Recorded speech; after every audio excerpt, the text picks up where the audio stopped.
probably had that low thought probably like once every 2 months. I feel you. Like every 2 months, I have that low thought, and simply because I am dramatic. Like I'm super dramatic. How's everybody doing today? It's Jamar Denzel of the Let's Get Real podcast. Today I have Jabari Jefferson on the show. He owns the video production company MassComm Guru, here based in Washington, D.C. And we're going to talk about his life today, talk about his struggles as an entrepreneur, and we're just going to get to the real nitty-gritty on what it means to be a creative entrepreneur in the year 2023. How you doing, bro? I'm doing good. I can't complain, man. Like I told you off mic, it's really an honor to be here. I definitely been following your journey. I would say since like 2020, 2021. My homie Ben Sands did a production with you. I think it might have been like with DC government or something. We did like DC that. Health together. Yeah, and that's when he was telling me about your business, and I was like, wow, let me tap in with him, And at the time, I just followed the journey. I didn't make my presence known probably until like maybe a year ago, like maybe 2022 or something like that. Mm-hmm. And again, just was showing you, mad love and support. I'm like, yo, I see what you're doing, man. Like your work is fire. And same goes for you, man. Oh, appreciate that. Same goes for you. Like I tell people, the grass is always green. I was like, he's looking at me and I'm looking at him. Yeah. Because we both on the same tip, bro. And we both just trying to do better and get better. And then when we get there, share with the community back. Yeah. And that's what it's all about. And I can't wait to tell even that story with the DC Health Project, because I tell people all the time, like, that was a fluke in itself. What? To be honest. You got a bag though, right? I got a bag from Okay, so but like just doing it was like I just faked my way through it. Oh, I feel it. Because I tell people, because it was like, like when you get into a film, yeah, and it's like how you get on sets, yeah, like how you get into the community, yeah. Because I feel like still now to the day, like I'm always shooting by myself. I feel it. Like I do all of this. Like I'm a true videographer. Like I hate it, but true videographer. Like I do all of it by myself. And then just that moment was like, that was the biggest, when I met Ben, that was like one of the biggest productions I did, and I just did it because I got my producer to up her budget. I'm pretty sure she already had that budget, but I finally like knew my value at that moment. And I was like, I'm not going to keep doing this for this low. And I was like, I'm not going to keep doing everything by myself, because I know it can be better if I had a whole team with me. Sure. I had to convince her to do that. Yeah. And once I convinced her, that's when she upped the budget, because usually we was working on like maybe 5,000-10,000. Yeah. Just for everything. Yeah. But at that time I got the budget to like increase to like 35, 40. It was like 40 bands. Crazy. For that budget. And I think I pocketed like 12. That's amazing. Out of the 40, I pocketed 12 for my business. What was the deliverable? Was it like a commercial, or? So it was a lot of deliverables. So for the one that Ben did, it was for, we did COVID vaccination campaign. It was a COVID vaccination campaign, and they wanted a lot of influencers. So I had to spend time doing talent acquisition, looking for influencers in the area to do it. Yeah. So I got like Crazy Legs and Goofy and Little Bacon Bear. Okay. I got all of them to get on it. And then they also found another family of a 13-year-old kid that wanted to get vaccinated. He begged his parents to get vaccinated. Oh, wow. And so we shot that documentary story of them talking about that story. Amazing. So it was 2 parts. You had the young influencers and you had the family documentary. The family documentary was showed on some network television show. Was it like DC's like? I never saw it, to be honest. And I know they were showing it when they was doing a lot of live or like online Zooms. Yeah.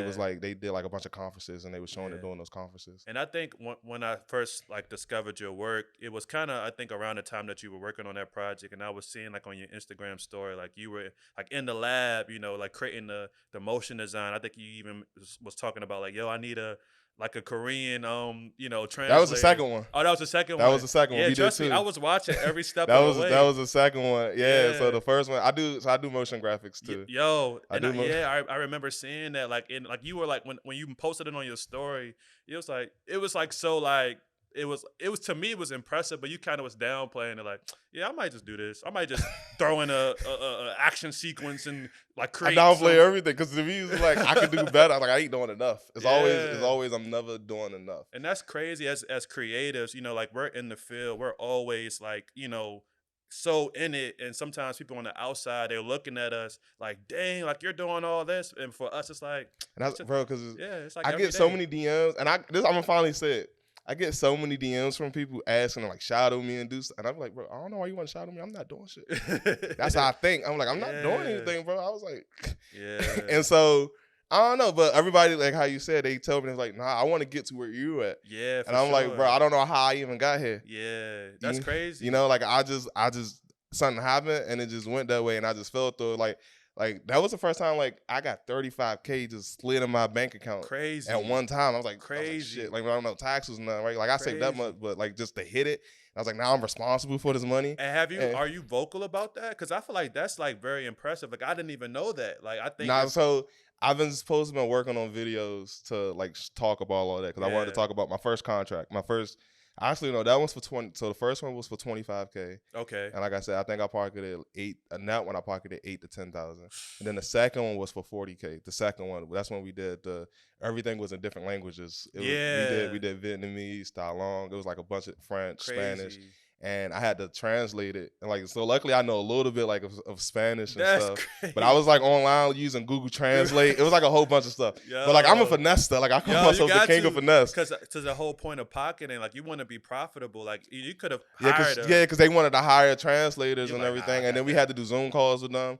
But it just cost a lot. So what we did was I had a lot of friends. I found out everybody I knew that spoke different languages, and I had them watch the videos for me.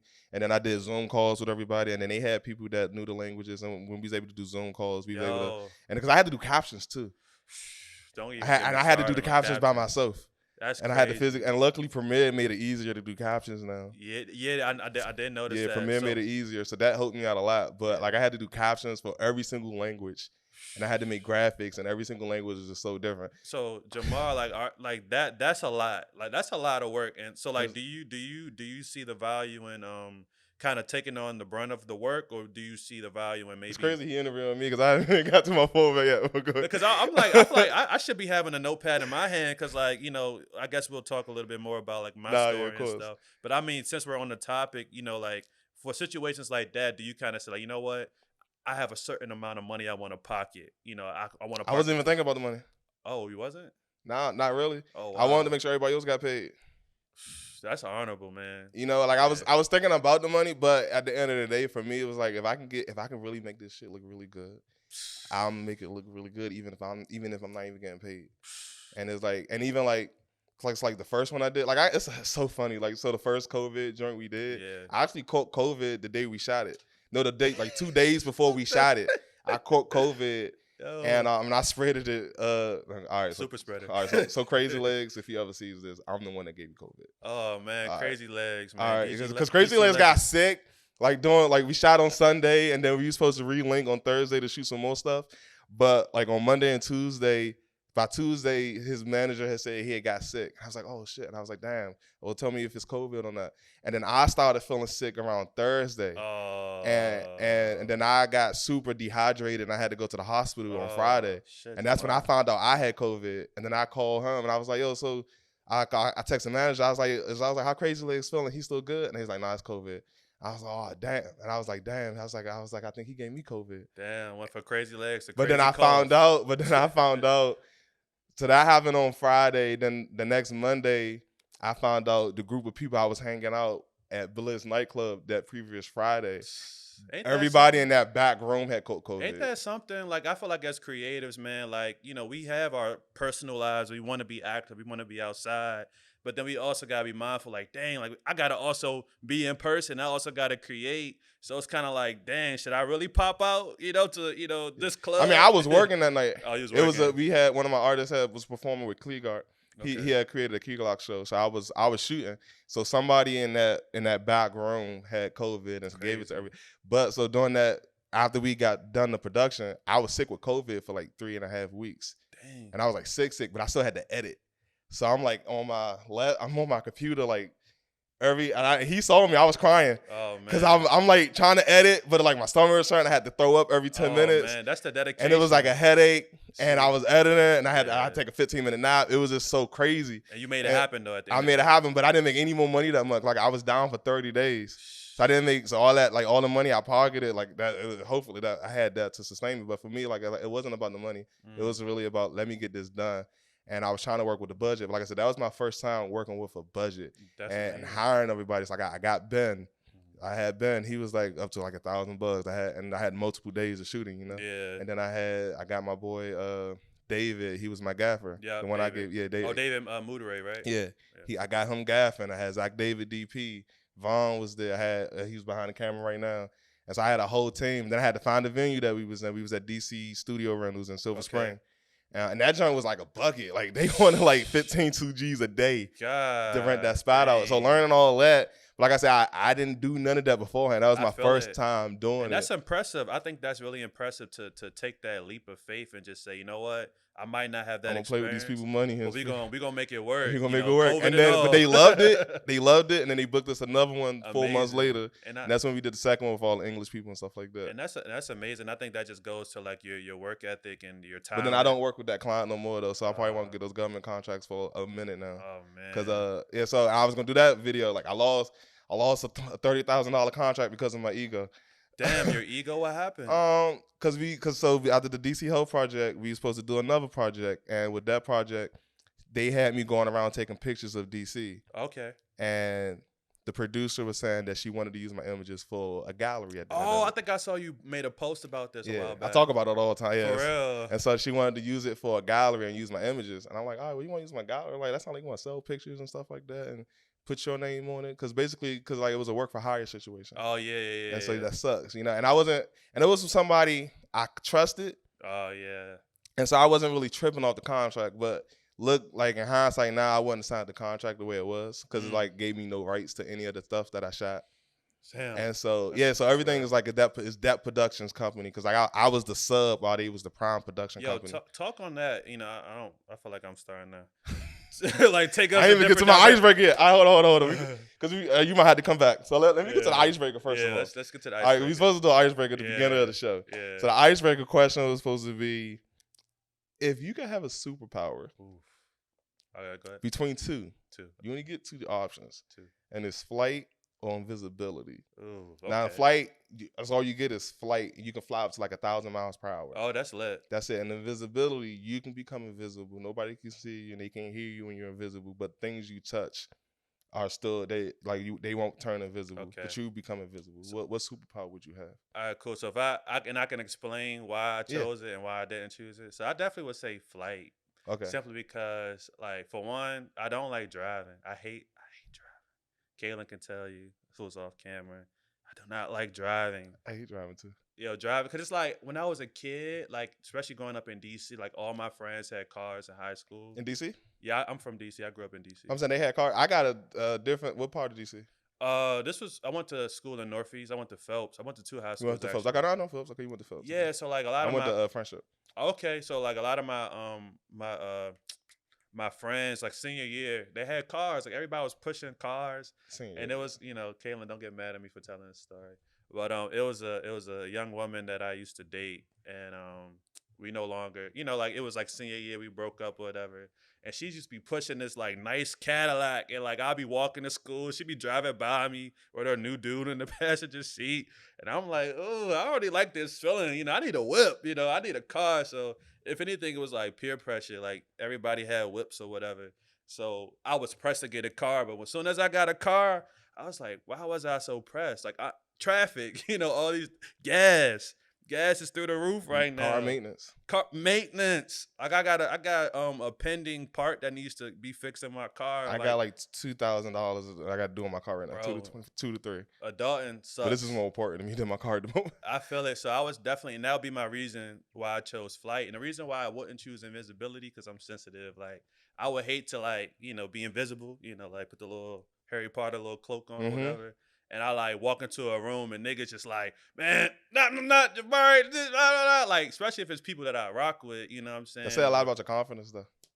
So it's a therapy session, y'all. So reading into it, they say most people that choose flight, they choose flight because they want to get away and they want to travel.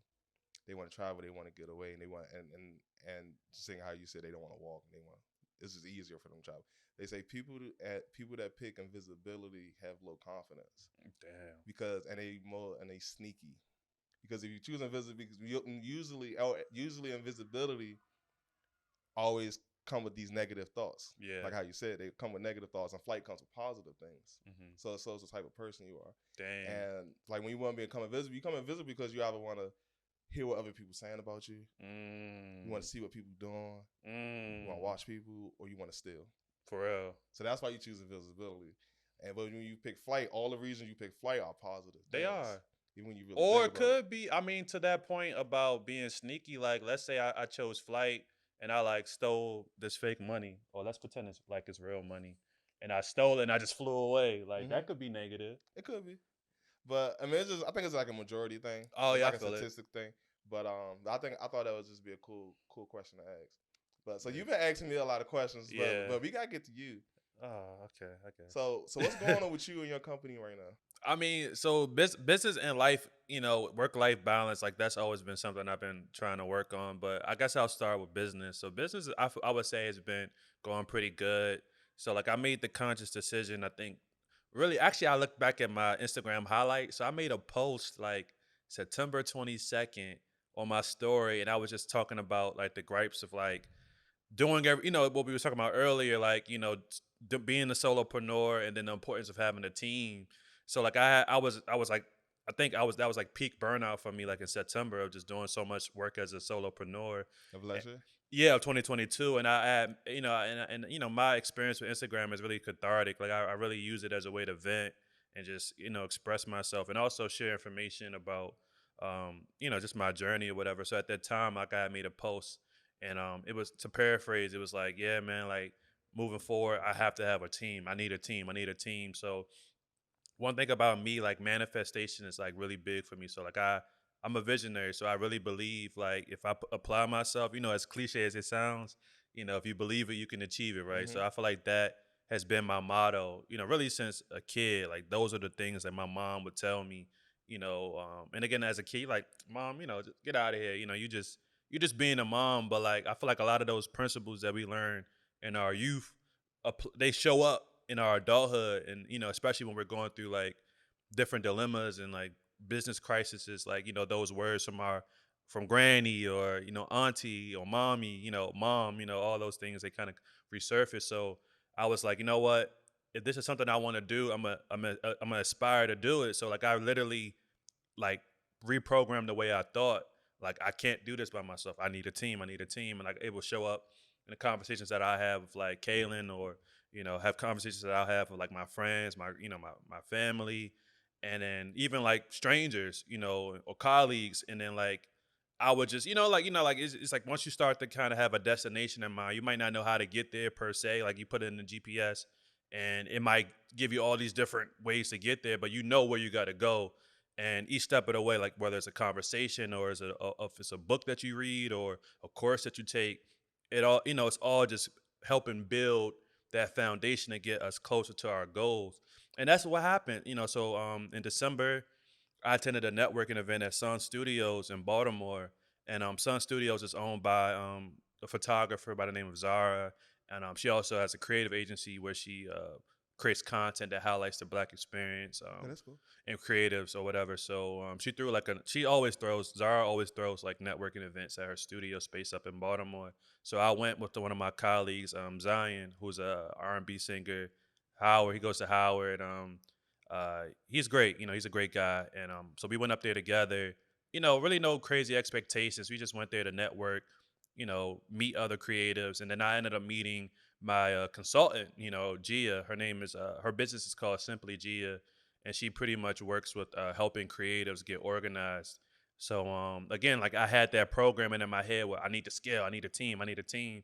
So we connected, and I feel like we were aligned. Me and Gia and I, we were aligned in what we wanted to pursue as far as like business is concerned, like being organized, thinking about organizational structures, all that stuff that at the time I didn't really have a point of reference. So she was like, hey, Jabari, let's schedule like a consultation call, a free consultation call. So we had a call, and everything she was saying, everything that she said in the call sounded good to me. And I'm like, I got to pull the trigger. I can't be scared. If I say I want to scale my business, if I want to talk the talk, okay, I got to walk. So how much does she cost? That's a great question. What's her pricing?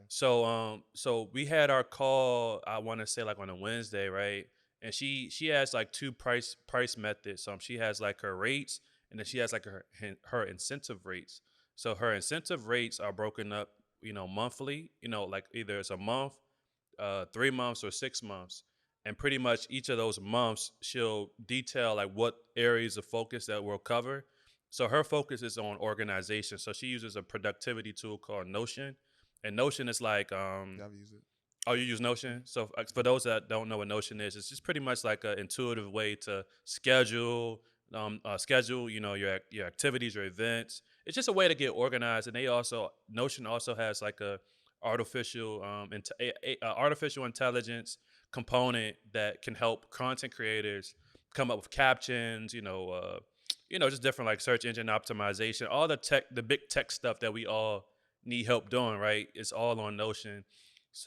So to answer your question about pricing, so again, I think I want to say I met with her on a Wednesday, right? And she said, "Hey, I have my rate, and then I also have like my incentive rate. So if you book by Friday, you'll get like a discount, a big discount. And I want to say like her rate was like two K for a month, and her incentive rate was like 14.97 if you book with her like at the end of the week, and then so on and so forth. So of course, like as someone that's like up and coming, I'm trying to be preservative with my money and making sure that my dollars are going in the right place. Seeing that number, it's like whoa, like That's a lot. 14.97. That's a lot. But if you book with her longer, and I think this is just the beauty of just like sales tactics. If you book with her for a longer term, it's cheaper monthly. It's cheaper monthly. So that's kind of like that again, like that sales psychology of like, yeah, you can book me for a month, but we honestly could cover more in the longer terms. And if you book me with the longer term, then it'll be significantly cheaper. So I ended up booking her for a month, and like Kaylin could even tell you, who's off camera, like things were able to skyrocket so much as far as my business, because just the type of thinking that I had prior to They say your employee is supposed to double what you make. Exactly. And I actually, and to be quite frank with you, I haven't necessarily made a lot of money yet this year. I definitely took a large step back from freelancing so I can focus on developing my business. Is that the most attractive thing to do? Is your Q1 numbers going to hit what you wanted to hit? See, Q1 numbers, that's out the picture right now. Like this is like a whole, like I was able to work on my projections, right? So I have like an ideal number that I want to make for 2023. Well, so what's the goal for the year? It's well over. It's in the 200K range. You know what I'm saying? And I'm at 3. You heard it here first. 300. 300. My realistic goal is 200, but I always say you need to go higher. Go higher. So you aim higher. So even if you miss it, you go a little bit. So that's true. My realistic goal is 300K. Yeah. But if I hit 200, I'll be happy with 200. And that goes to show how how thorough and how advanced you are in your business endeavors. And I just have to applaud that. I think that's amazing to. I mean, I don't know how I'm gonna make it, but I'm gonna try to get there. But to that point of 200 being my goal, like I definitely am learning to give myself grace as I'm on this journey. Ideally, yes, I want to be able to make a profit, but the goal right now is developing my business. And however long that takes, I mean, I have like a realistic goal. Like I definitely by like July or Q2 or whatever, I definitely want to start, getting that return on my investment. But right now, like I'm not focused on a profit.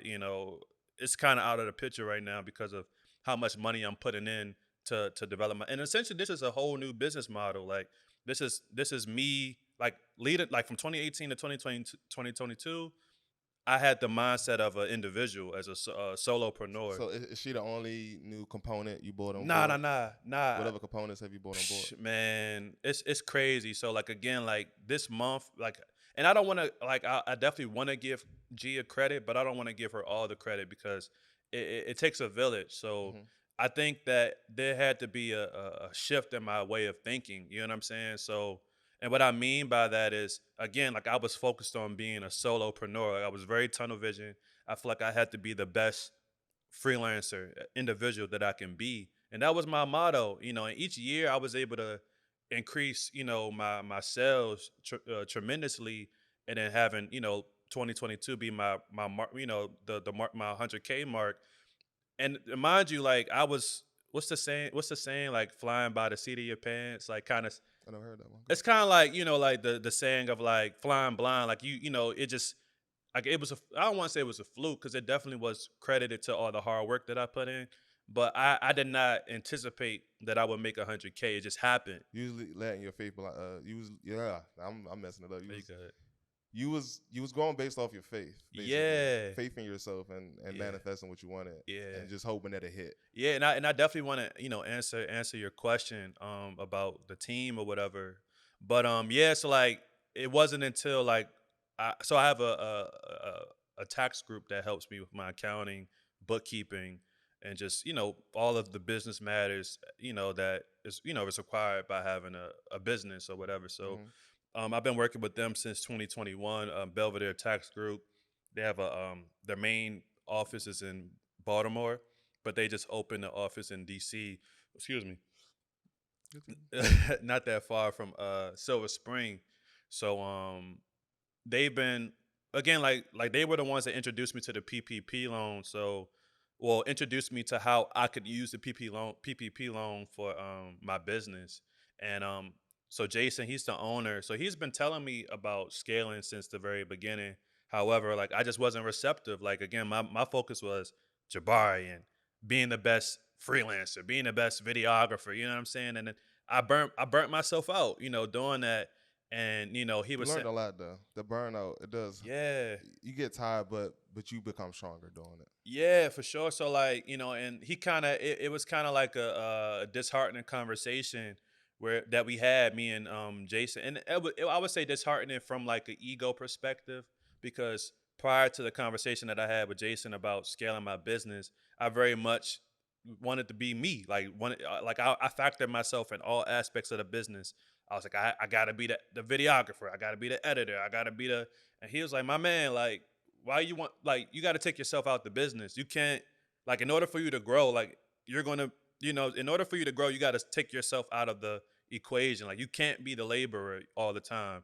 Or period. If you're looking at yourself as a video production company, like the owner can't, I mean, you can, but like ideally you would want to have someone that can alleviate those responsibilities. So like at the time when he was saying it, like, I wasn't, like, it was like going through one ear and out the other, because I was just looking at what was in front of me.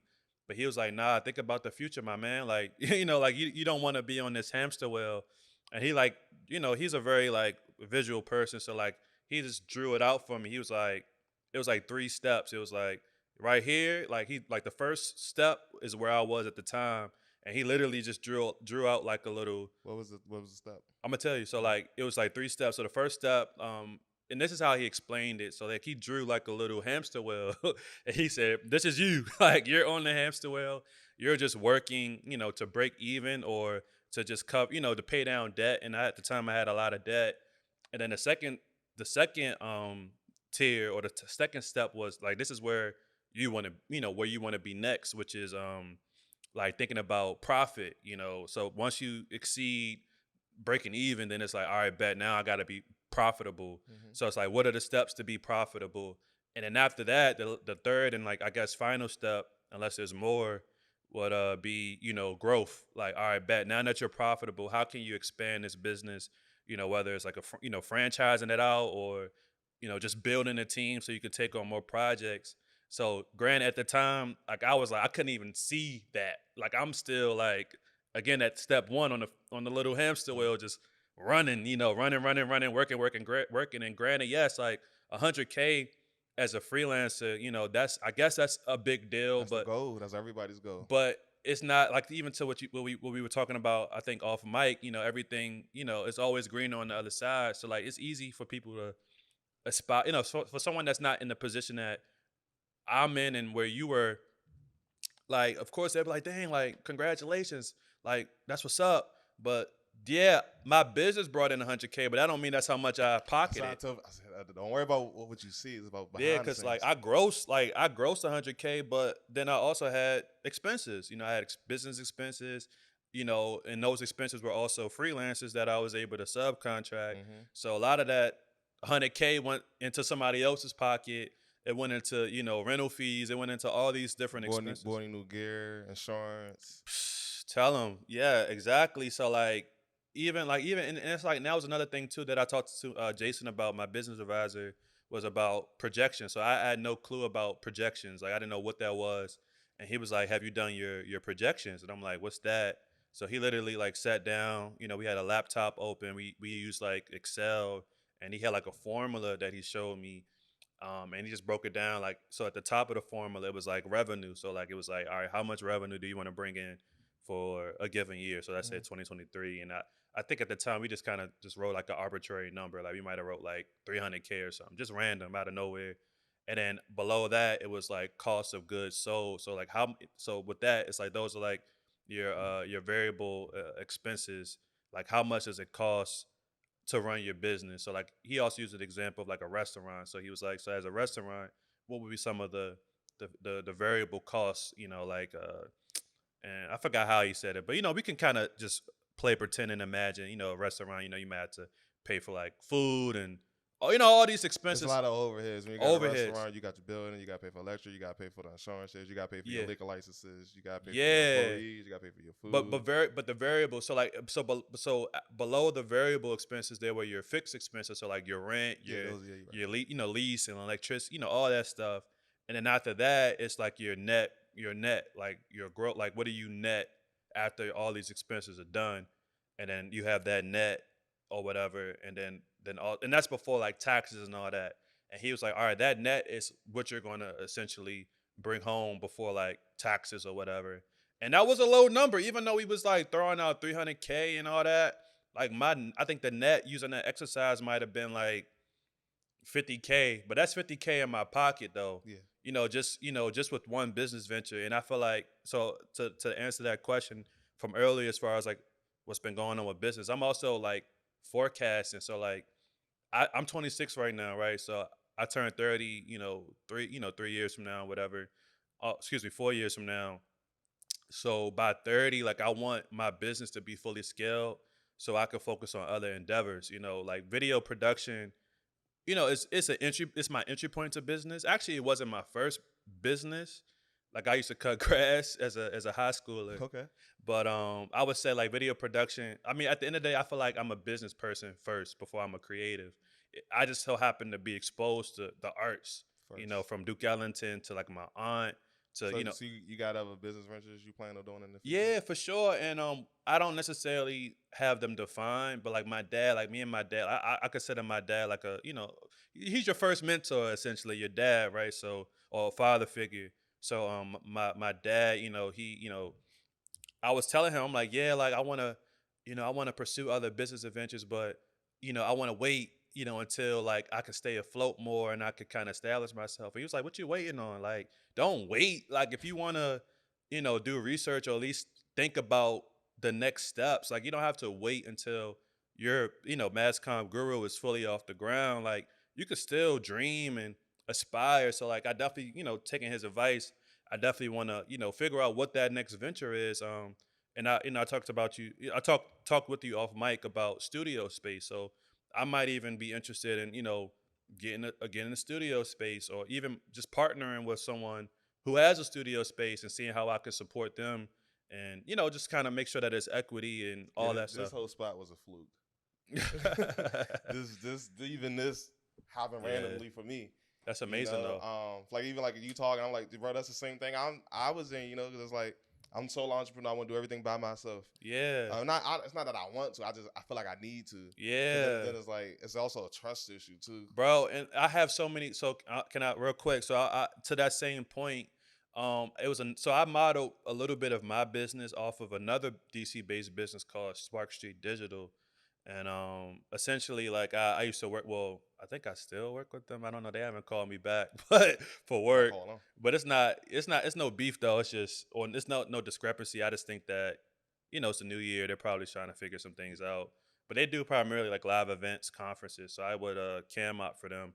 But I definitely like I'm a very like vigilant person. I'm very observant. So I would just look at how they ran their business, like the dynamics of their business, and they were like mad open to like talk to me about business. Like I would talk to the owner of the business, and he would like I'd never had that experience of just like an owner talking to a freelancer about business and kind of like their story. Like, it really was like eye opening at the time when I first started working with them.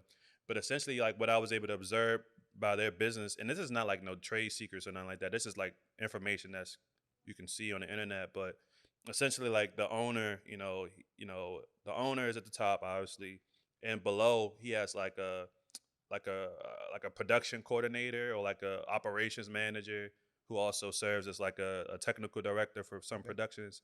And then below her, they're like producers. And the producers take on their own projects, big or small. So like if it's a smaller project, you'll have like a producer, and then they'll hire like the talent, or not hire, but they'll like reach into their like little Rolodex and then say, oh, let me see, Jabari's free. He can cam up. I need a V1. So I like that. I thought that was pretty cool how like that's everybody that's on their payroll.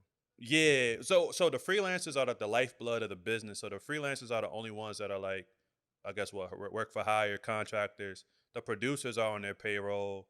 The operations manager who's above the producers is on their payroll. And then I think they might have like other like they might outsource their other like administrative like payroll and accounting. They might have like, I don't know if it's in house. They might just like a VA or something. Yeah, like a virtual assistant or something like that. But and they're pretty established. They have like 3 headquarters. They have a headquarters in DC. Well, they have 3 locations: DC, San Francisco, and New York.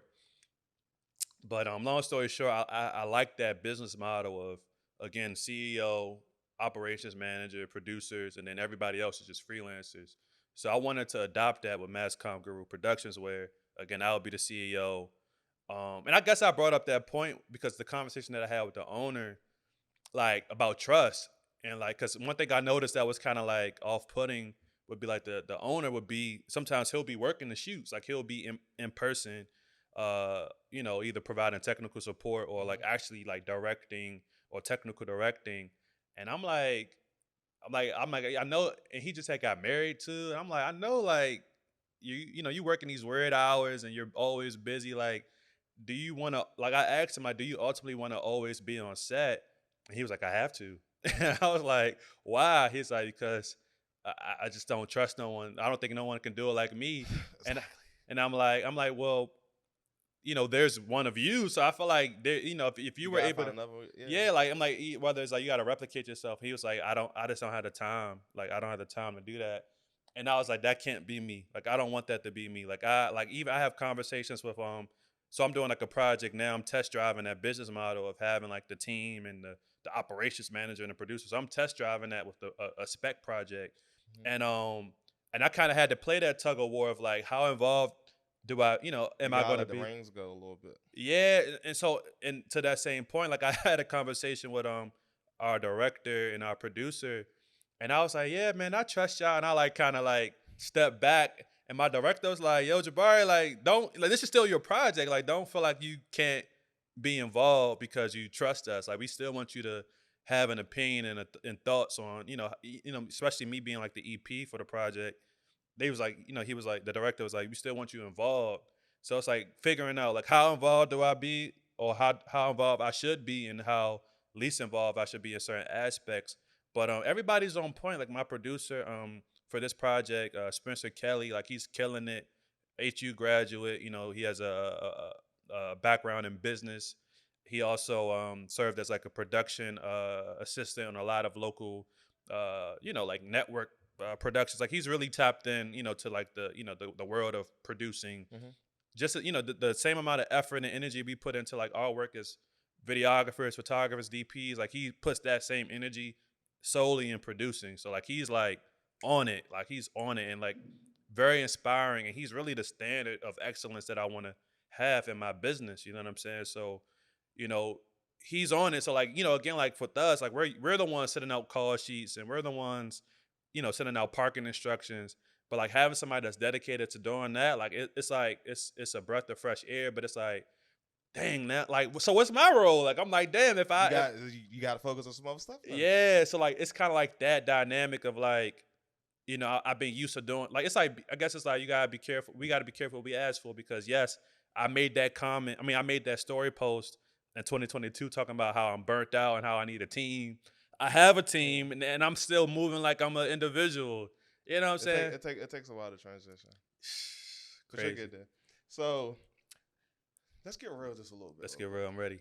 So I want to know, what's the lowest moment you had mentally? Crazy. While doing this, like so low, you thought, I'm not like, should I just quit like being a freelancer and go get a job? Like, would my life be easier? I probably had that low thought probably like once every 2 months. I feel you.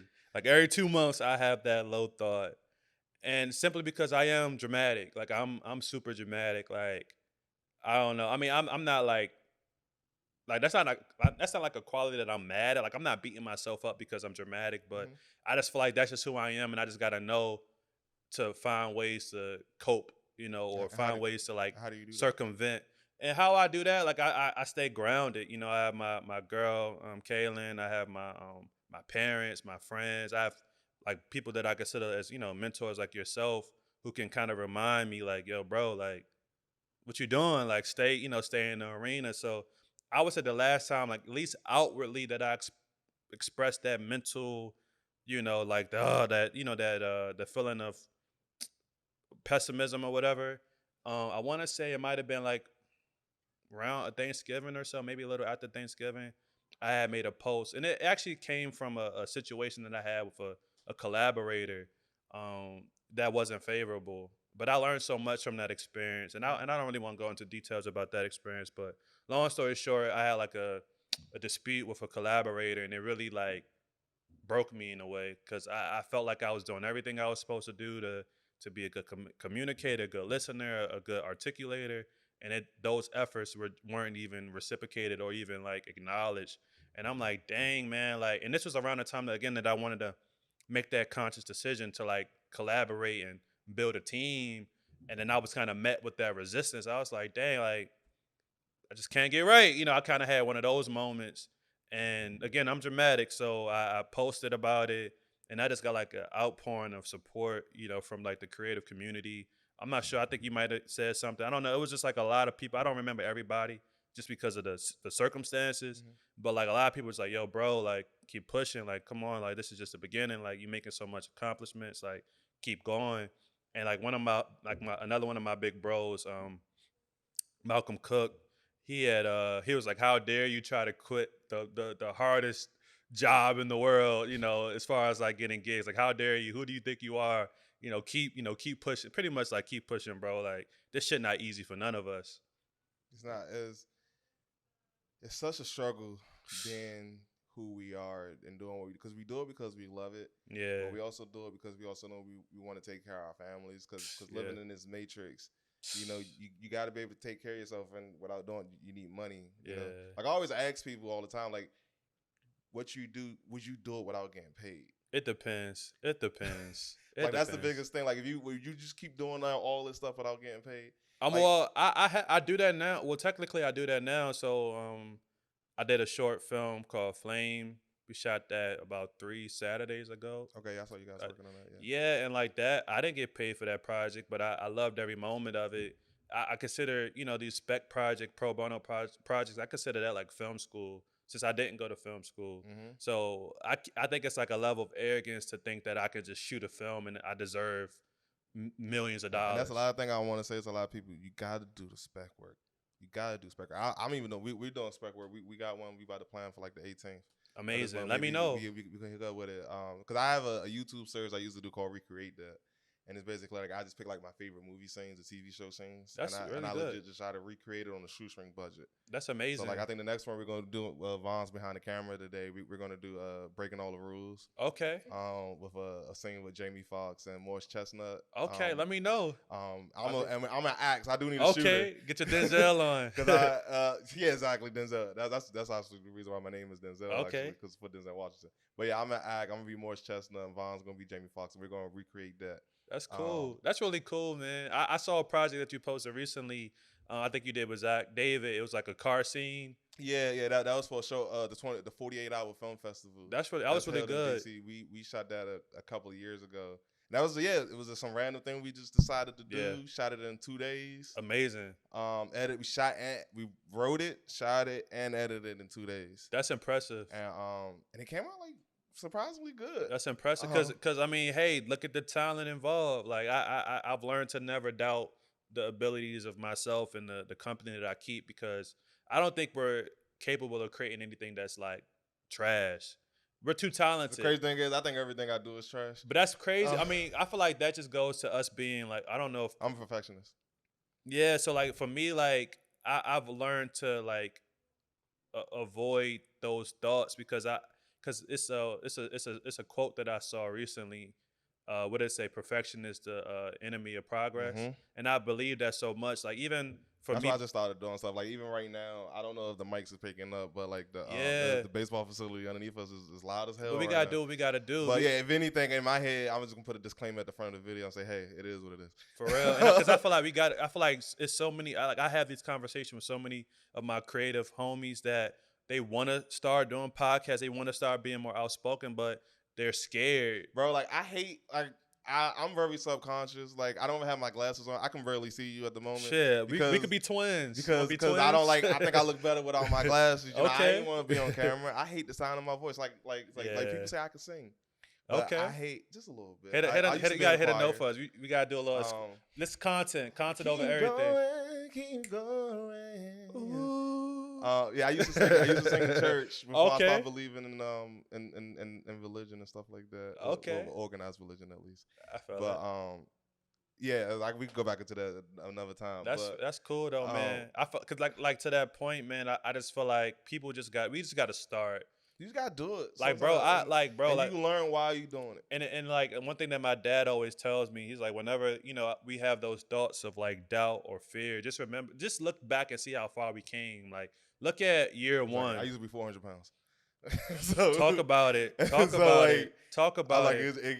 Life is it changes, so it's like, bro. And another thing too, like I had another homie of mine. He was like, we can't compartmentalize things. Like if one thing is, if we're able to be successful in one aspect of our life, we can't just have that be that experience. Like it should be across the board. So we're good at what we do in our careers. Like that same level of drive and energy should be applied to like our health, our wealth, fitness, all that stuff. Like we can't compartmentalize these amazing aspects of us. It should be across the board. So like for you to, have that accomplishment of losing the weight, like that just goes to show that you are, you're him. Like, your mental state. Oh my God, it's crazy. My brother said that the other day to me. He said, I'm so happy you becoming who you are. He's like, you him, bro. Yeah. He was like, you really that but it's like we all have that within us. Some people choose to suppress it more than others. People like us, we're just gonna do it. Or we allow other people to depress it for us without realizing it. And that's a big thing. Like, and I definitely, I definitely, appreciate my family so much, because I feel like your family is really the people that set the tone for you as far as like your self-confidence and the belief in yourself. Like if you have granted it's nature versus nurture. So obviously it's people that have it in them already, but like, it's nothing like having your parents like say, I believe in you, or keep going, keep pushing, versus like if you the crazy thing, like I don't get that.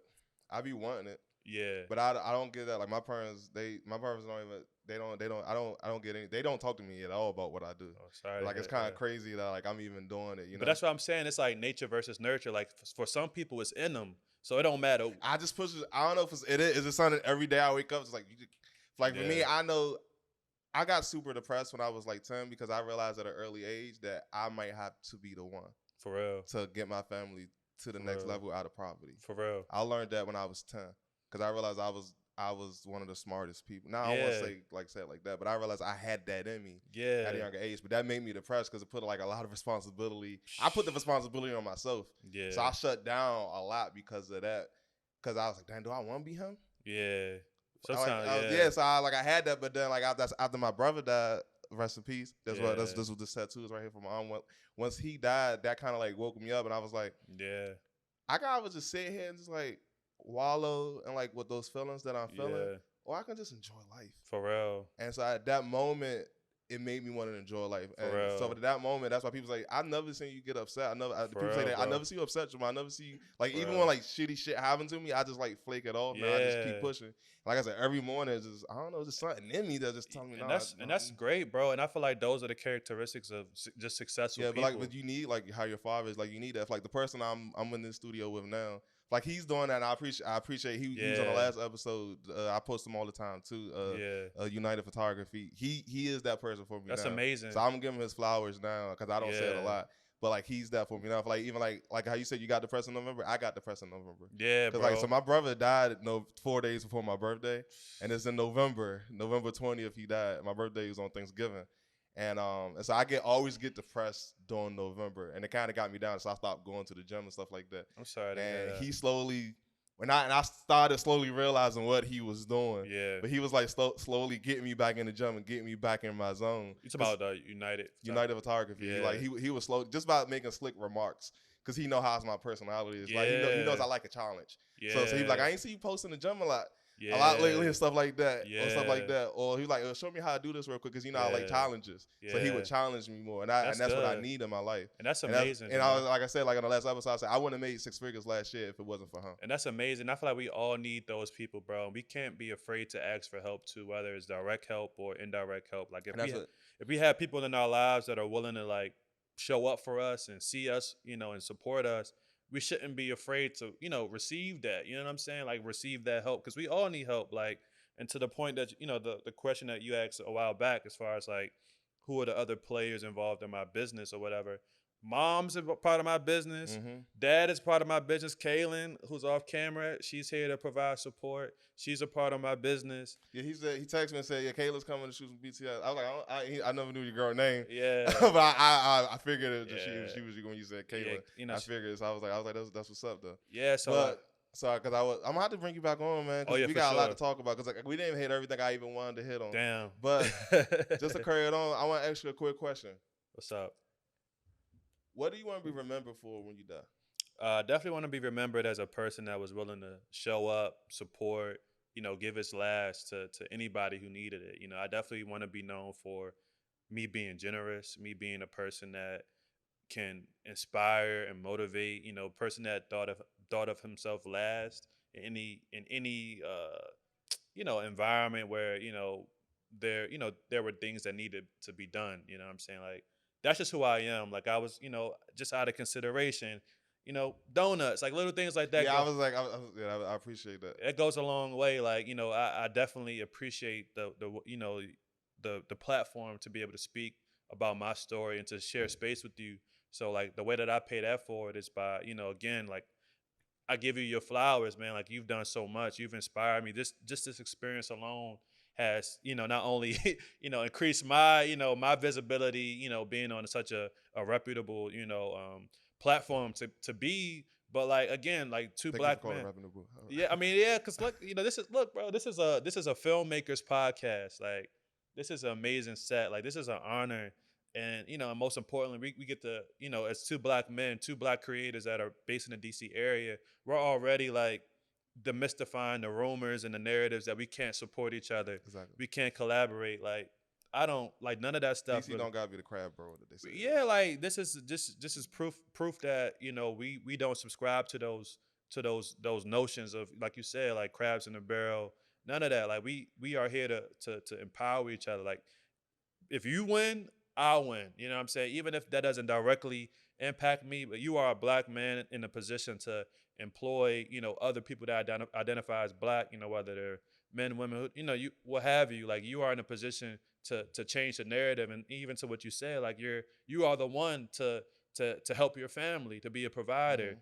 So that to me is like amazing. So if I can help and contribute to that in any way, I feel like I'm making a mark, on the world. So that's what I want to be remembered for, bro. All right, perfect. So, like, I definitely gotta invite you back. We're gonna have to do a part 2 to this for sure. Tell everybody, you can look directly at this camera. Just tell everybody where they can meet you at and your business and everything. Like, just quick expert. All right, that's what's up, y'all. So again, I'm Jabari Jefferson. The name of my company is called MassComm Guru Productions. Website MassComm GuruProductions.com. I am on Instagram. I have 2 accounts. So my business account is called MassComm Guru Pro, and Pro has a D at the end, which is abbreviated for production. I also have a second page that focuses more on advocating for freelancers. So my goal is to empower, inspire, and provide opportunities, paid opportunities to freelancers who are based in the DC area, and hopefully that can expand to other regions of the country and even globally. And that account is called Jabari Advocate. So Jabari is spelled Jabari Advocates. And again, that's more of the mentorship, more of the opportunities, gems, similar to what you heard in this call. You can find all of that information, not call, but interview. You can find all of that info on Jabari Advocates. And that's pretty much all my details. All right, man. I appreciate you coming on the show. He's definitely gonna be back on, everybody, because I got a lot more that I wanted to ask, but we just got in the complete I zone. still owe you lunch, man. I want to get lunch with you one day, man, and we can just. All right, we can figure it out. I'm free all next week. All right, that's a bet, y'all. All right, yeah. So this is Jamar Denzel from the Let's Get Real podcast, and I hope you guys continue to stay on this journey with us. It's just gonna get bigger and better. I got a lot of plans for this podcast, like even start doing more events and workshops, just all based on this brand of it. So I'm happy that you was one of the first top three on the podcast. And we gonna keep it moving, man. So I appreciate you, my guy. All right. So that's a wrap on the show, everybody. Stay tuned. Make sure you follow the Instagram account. Check us out on YouTube and on Spotify. Peace out. Much love.